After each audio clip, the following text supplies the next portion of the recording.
Ahoy, kamusta mga Repa Pips? Magandang iyaban sa inyong lahat at sa video na to magpapakantun tayo ng idea ng katulad nito.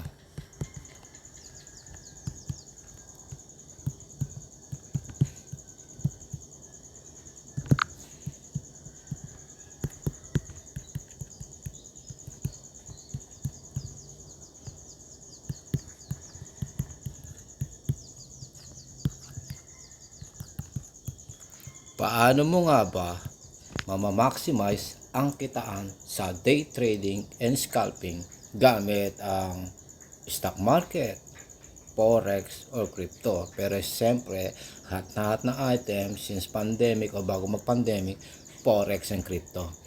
Paano ngayon? Kapag nag-Philippine stock market ka, Repa Pips, ha?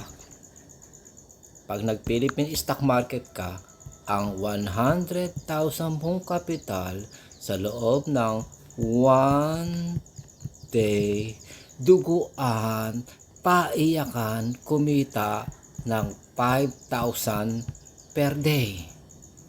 I-versus nyo yan sa ilang panahong paulit-ulit na very consistent na pinakikita ko sa inyo sa forex or crypto trading.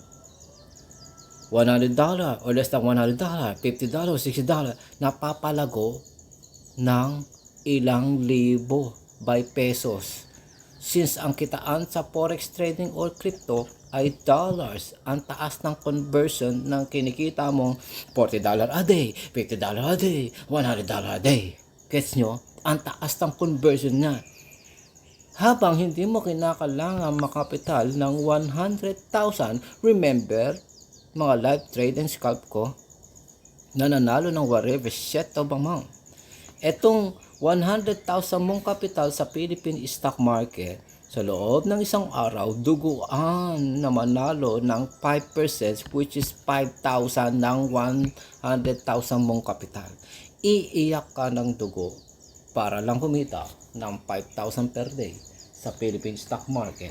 Bakit kaya ganun yung reflection o yung effect pag nag-Philippine stock market ka versus mag-crypto o forex trading and everything blah blah, lalo US stock market?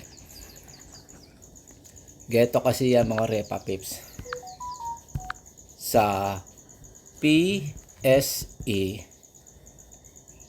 ang recommended na initial capital is 100,000. Kaya itong broker na ito, ang kanyang minimum deposit 100,000. Ito namang kilalang very lagi na broker. Dati-rate, ang kanyang asking price 10,000 up to 20,000 initial na kapital. Pero ang hindi alam ng tao, eto, nagsisilbing palagong pepot lang na kapital, aka kulangot na kapital sa Philippine stock market. Since ang initial nga, recommended initial capital, 100,000 versus 10,000 mo versus 20,000 mo, di lalo na, napansin ngayon nito, COL, para dumami yung subscriber nila, talaga nila, pwede ka na makapasok sa Philippine stock market basta't may 1,000 ka lang. Pero hindi mo alam, ang 1,000 mo ain't going anywhere. Bakit? Una, wala kang mentor advisor. Pangalawa, wala kang formal training about trading, investing, scalping, and everything. Naki-epal, buraot, nervous ka lang sa usapang Philippine stock market, day trader, katulad ni Alex Sonce, katulad ni Manny Growers, katulad ni Secret, katulad ng kung sinong kilalang ponsipilat ng mga professional gaya ko. Naki-epal ka lang doon. Na-guess nyo? So ngayon, bakit kaya pahirapan kumita ng 5,000 per day sa Philippine stock market? Unang-una kasi, pagdating sa PSE, o sa Philippine stock market o sa stock market man ng kahit anong klaseng mundo, may tatlong category ang stock market o yung stocks. 1, 2, 3.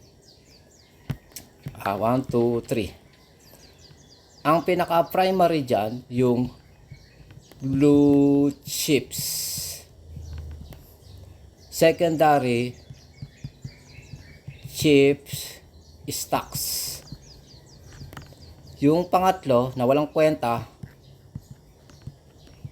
penny stocks. Yung capital mong palagong pepot na yan is either teka ba dollars? Wala pa tayo sa ano. Ang 1,000 pesos all the way sa 20,000 pesos, mga palagong pepot na kapital o kulang na kapital, ito ay only good para dito sa third level na yan. Hindi mo basta ma-afford ang cheap stocks, di lalo na blue chips. Sige, bumili ka ng 1 peso and 50 cents per share. Kapag bumili ka ng 10,000 shares, puta, ang gross niyan 15,000. After broker's fee, lagpas ng 15,000 ang babayaran mo. Lagpas ng 15,000 ang sumba total na kapital. Kaya walang sense yung 1,000 na initial deposit mo na mag-open ka dito sa broker na itong kilalang Logshet COL Financial, which is isa sa mga nire-recommend ko long years, di ba? Kahit naman ngayon nire-recommend ko pa rin yan para sa may mga pangmayamang kapital. Initial 100 to 500 to 1 million. Pero mas recommended talaga yung mga yayamanin, starting point 1 million. Kagaya ng pinapakita ko sa YouTube, na kesyo panay mura ang inabot ng COL sa akin. Nagtutrade yung scalp ko habang yung web browser ko ikot lang ng ikot ang ikot. Puta, nananalo ko ng whatever shadow amount nang hindi ko nakita yung chart, nang hindi ko nakita kung ano nangyayari, di ba? Panoorin yung video ko, katulad yung tumitira ko ng ECP, ng Now Corporation, di ba? At kung ano nung bang pinagbabanatan ko, di ba? Makikita nyo na kung saan sa video ko noon, tad ng mura yung COL. Ang lupit nyon, hindi lang naman ako nagmumura sa may COL kundi maraming tao. Kasi by that time, hot na hot yung COL di ba? Kasi isa ako sa mga gagong nagre-recommend na mag-COL kayo. Kaso may mga tanga naman bobong tao, nagsi-COL sila, tapos mga kapital ka ng 1,000 to 20,000. Puta, saan ka pupunta? Saan makakarating yan? Sa mata mga pinakikita ko, hundreds of thousand yung nagiging kapital ko para manalo whatever shit of amount. Tapos mga kapital ka, 1,000, 10,000, 20,000. Hindi mo pwedeng tamaan yung mga tinatamaan kong trade. Since pang pobre yung kapital mo versus pang mayaman yung pinapakita o nakikita, napapaload nyo sa YouTube ko o sa mga live trading scalp ko, nakapartida, wala akong nakikita. Nai-guess nyo. Pero paano ko nanalo? So, nai-guess nyo. So, ngayon,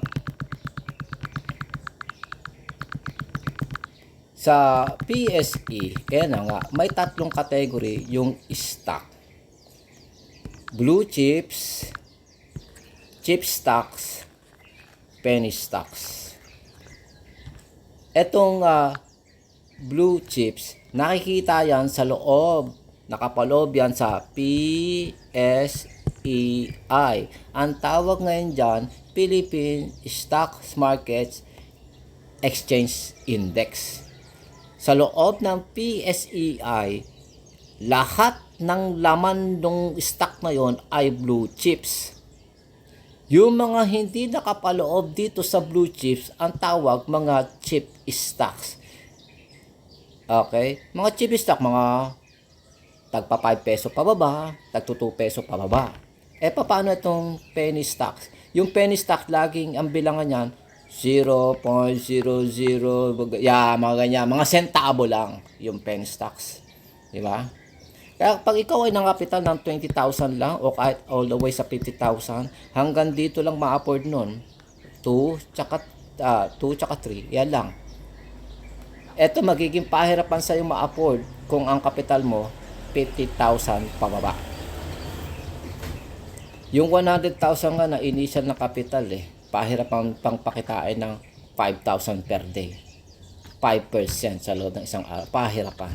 Hindi ka nga kayang kumita ng 50% pataas, lalo na 100% pataas. Kagaya ng nakikita nyo sa mga video ko dito sa Facebook o YouTube na nag-live trading scalp ako ng crypto o ng forex.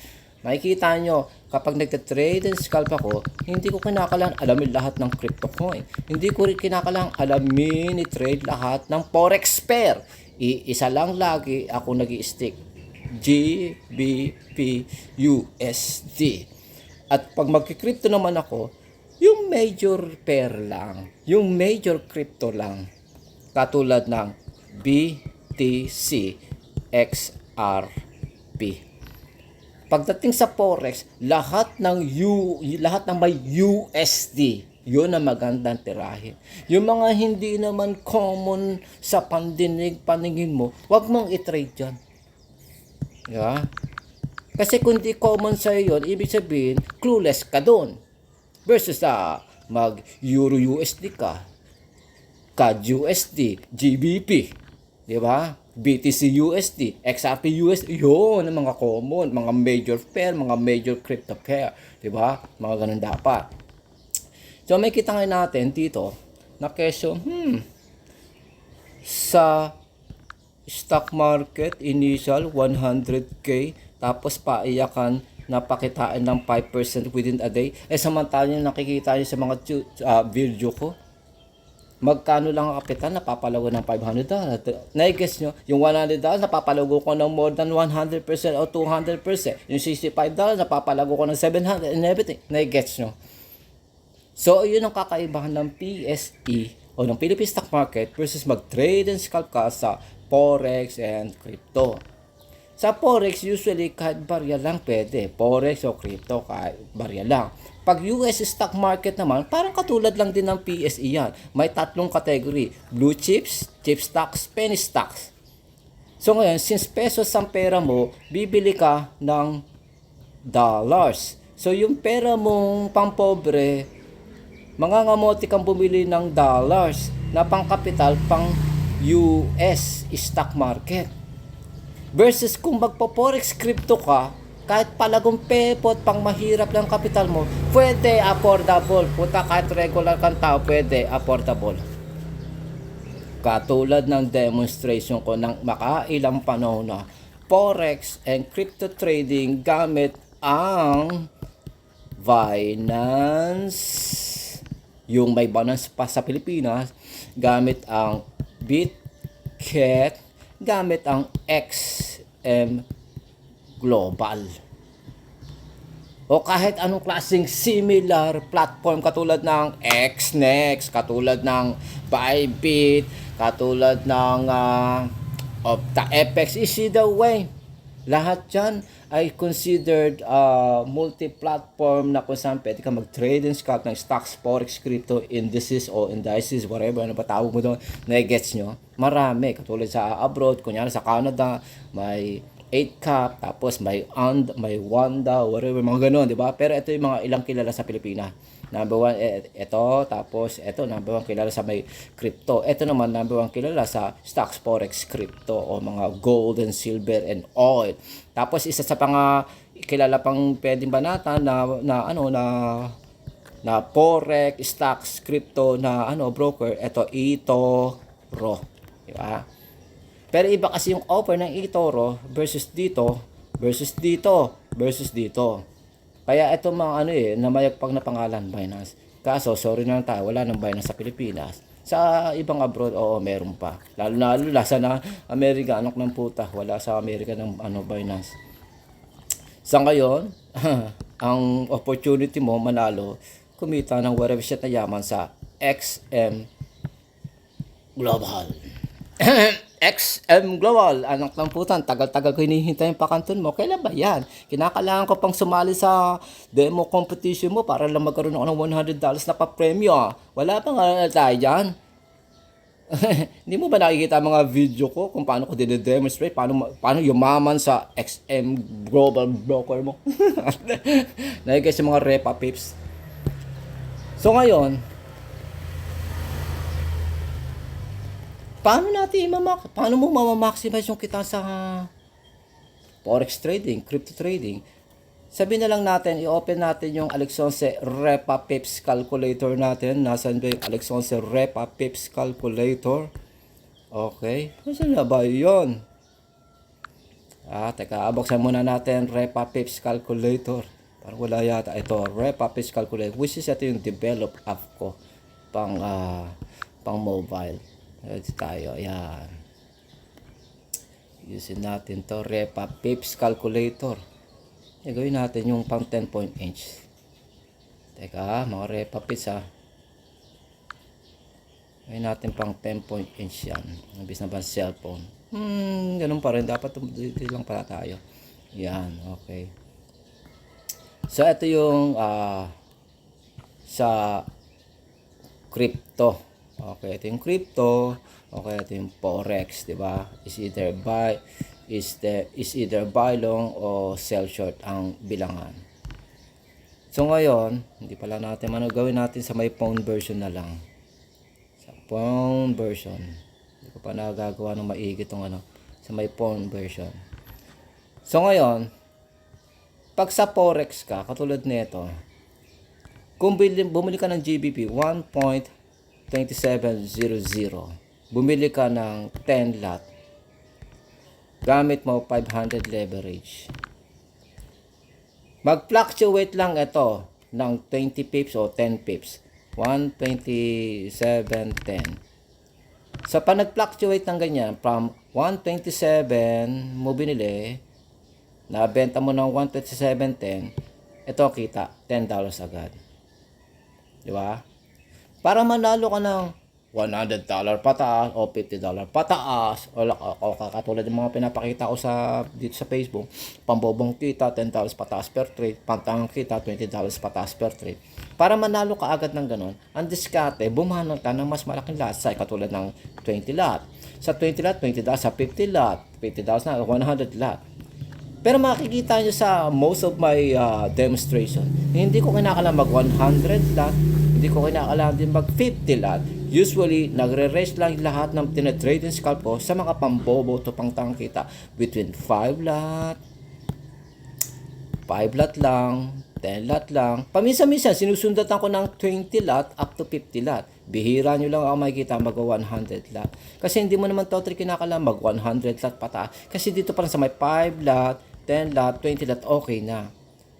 Kung alam mong malaki yung fluctuation ng anong binabanata mo, minimal lang, kunyari nagpa-fluctuate ng 50 pips to 100 pips sa isang araw, kahit ano lang, 5 pips lang, 5 lot to 10 lot lang. Kasi kunyari nag-fluctuate ng 100 pips, tapos ikaw naman nabili mo ng 127, tapos yun nga, nag-appreciate ang presyo, 127.50, ito na agad nakita mo sa 5 lot pa lang, $35. Sa 10 lot, $50. Kahit wag mo nang isipin 20 lot pata. So ngayon, yung goal mong manalo ng ilang libo sa isang araw, andali. Usually nga, per trade yan, hindi per day. You see the way, exaggerate natin. $40 per day, $50 per day, $100 per day. Hindi imposible yan. Kagaya ng pinaliwanag ko sa isang video at sa isang katutak na demonstration ko, how to trade and scalp sa forex o sa crypto. Diba? So ngayon, paano ba ma-maximize nga talaga yung trading, usapang trading? Unang-una kasi mag-i-start muna yan sa computation, calculation, estimation kung magkano ba ang buhay mo per day, per week, per month. Sabihin na lang natin ang buhay mo ganito, which is ilagay natin, isalaga natin sa regular buhay ng tao. Ano mo, yung power mo, water, 2,000, 1,000 na lang yung water mo, tapos yung tungkol sa gas stove, yung panluto ay 1,000, tapos yung pagkain mo per day 300, di ba? Food 300. I-disregard natin yung idea ng cellphone load mo, pang gas mo, pang cellphone loan mo, panggas mo, baon mo, i-disregard natin kasi ito lang usually kinakailangan mo. I-disregard na rin natin tungkol sa internet. Kaso, since trading and scalping tayo, lagay na rin pala natin yung internet. Usually 2,000 yan, minimum. So ngayon, pag kinumpute natin yan, pag kinalculate natin yan, eto, mga per month to, per month. Ito yung per day. So sa ngayon, pag ginawa nating per month ito, 300 pesos per day, 9,000 yan. So, pag kinumpit ngayon natin, 12, 13, 14, 14,000 lang to. 14,000. Diba? Yan ang kinakala mo, tubig, ilaw, internet, yung panluto, tapos pagkain, 300 pesos per day. Yung baon, cellphone load, pamasahe mo, at kung ano, whatever siya other gastusin mo, ibang usapan yun. Pero ito yung pinaka-primary kailangan mo para mabuhay sa araw-araw. Diba? Ngayon, kapag kinumpit natin yung, kunyari, pamasahe mo, o yung panggas mo sa motor, o panggas mo sa kotse, yung cellphone load mo, bla bla bla bla, diba? Yung panligo mo, panlaba mo, bla bla bla. Puta, sabi na lang natin, rough estimation, additional 5,000. Additional 5,000. So ngayon, rough estimation, month, a-average ka ng 20,000 pataas. A-average ka ng 20,000 pataas. Sige, nagse 700 pesos ka per day as minimum wage earner. Sabi na lang natin 30 days kang pumapasok, that's considered 21,000. Gross or neto man. Isa talaga natin, gross or neto. So average na kinikita ng isang regular tao between 10 to 20,000 o like take home nila mga around 10 to 15,000 lang. Sige, sabihin na lang natin ang nata-take home mo sa araw-araw o sa every month 15,000. Versus ang total mo dito ay 19,000. Pak, negative ka ngayon. Magkano? Negative ka ngayon ng 4,000. Ngayon, yung kina-negative mo o yung kakulangan mo, dito na papasok yung idea ng trading. Siya ang tutustos ng kakulangan mong 4,000 o whatever shit na amount na kulang mo. Paano kung sa loob ng isang buwan hindi ka naman pumasok ng the whole month? Wala kang 21,000. Nagkasakit ka, tinamad ka, nagkaroon na ka ng trangkaso o ano, wala kang 21,000. Magiging 21,000 o whatever shit na amount yung pasahod sa'yo kung actual kang pumapasok araw-araw, wala kang absent. Sabi na lang natin, nagkaroon ka ng whatever shit na MMK ng buhay mo kaya hindi ka nakapasok, blah blah blah, hindi mo na na-guess yung idea. You see the way. Kahit patentadong 21,000 ng take home mo o whatever o 15,000, kapos ka pa rin, 4,000. Na-guess nyo. So ngayon, yung 4,000 na yan, yung trading ang sasalba sa'yo o magiging supplement. Kapag nakaka $40 ka per day,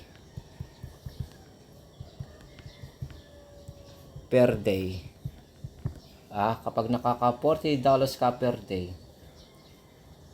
2,240 yan. Sa loob ng isang buwan na trading time, May 20, that's gotta be $800 sa pesos per month. Sa pesos nan ay lumalabas ito ng around 44,000 mahigit. So na-guess nyo, kulang mo lang 4,000. Anak ng puta, sa loob ng isang buwan, hindi mo kinailangang mag-trade the whole MA20. Sis, kapos ka lang naman pala ng 4,000 eh. Isipin mo, maka $40 a day ka lang. Isang araw, naka $40 ka. Hoy, tangina, halos sapul na yung 4,000 na kailangan mo. 50% ng 4,000 na kulang mo. Buta, isang linggo ka lang mag-trade. lagpas sa 4,000 na kailangan, kakulangan mo ang pwede mo ma-generate. Kahit wag mo nang isipin yung 20 days, isang buwan na transaction. Ngayon, iba yung idea na ipapalit mo itong trading sa boss mo. Iba naman yung diskarte doon kung paano mo mamamaximize ang trading and scalping sa stocks, forex, crypto. Na-guess nyo, binibigyan ko kayo ng idea, paano ba mamamaximize yung trading, scalping na usapin na yan, na pahirapan sa inyo na ma-master. Paano nga ba yan na ma-maximize? So, ito yung good idea, good example. Gawin mo yung ganitong klaseng pang-tanga, pang-bobong kita per day. Usually yung 20 o $10 pataas per trade, $20 pataas per trade, lahat yan nasa category lang ng pang-bobong kita, pang-tangang kita. Ultimo yung $40 per day, pang-tangang kita lang yan. Pang-tanga, pang-bobong kita lang yan. Hindi mo totally kinakailangan maging real professional, real expert level na trader para magkaroon ka ng yaman per day ng up to $100. Hindi imposible ang $100 per day. Hindi imposible. Na-guess nyo? Palori yung mga live trading scalp ko, pambobo to pang-tangang kita, all the way sa ilang panahon lang. Na-guess nyo? Doon yung makikita, which is puta, yung to see is to believe, ilang taon ko nang pinapatay yan. Na-guess nyo, to see is to believe, ilang taon ko nang pinapatay. Ultimo doon sa may demo set XM challenge na yan, puta, pinakita ako doon paano nanalo. Is either demo account, all the way sa live account, pinapakita ako. Na-guess nyo. Tulad niya, may tangang bobong nagko-comment pa sa video ko, na kaya, may demo account na. Bobo ka pa, meron bang magde-demo na account na $65 lang yung kapital? Tapos nanalo lang by hundreds of dollars. Meron ba tangang bobong trader na gagamit ang demo account, $65 lang ang kapital? Tapos na ipanalo mo ng few $100. Meron ba tangang bobong trader na kesyo ang demo account pwedeng mag-withdraw ng pera? Kundi ba naman tanga bobo, di ba? Naigay sa mga repapis, makiki-apple buraut ka lang sa video ni Alex Sonse, hindi mo pa ginalingan. Sino ngayon tanga? Sino naman yung mga kawawa? Na-guess nyo? Parang awa sa sarili, mag-value ng time. Sana sa video na to, nagkaroon ka ng idea, parang may point yung sinasabi ni Alex Sonse. Oo nga, no? Hindi ko kinakailangan maging real professional, expert level na day trader para ma-maximize yung idea o kitaan ng trading. Paano nga ba siya nagagamit? Kung hindi ko naman din pala kayang i-fire yung boss ko, pag-retire at early age, at least maibsan kung anumang klaseng problema mo sa pang-araw-araw mong pamumuhay sa pamagitan nga nito.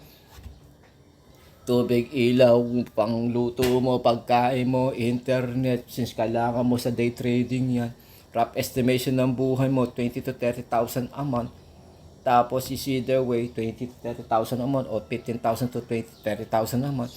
Kung ano man yung hindi mo nakuwang saktong pambayad ng buhay mo sa loob ng isang buwan, yung trading mismo ang magiging parang vitamins o supplement, siya ang tutustos ng kakulungan mo, kagaya ng paliwanag ko rito. Ngayon, kung gusto mo naman talagang tunay na umunlad kuno, yumamang kuno sa day trading, tangina niyang kabisaduhin mo kung paano manalo ng $100 per day. Bakit? Ang $100 kasi per day, ganitong klaseng future ang aabuti mo sa day trading. $100 per day. Okay? Ganito lang kasimple. Kung magagawa nyong maging consistent per day. Maging consistent per day. $100 a day.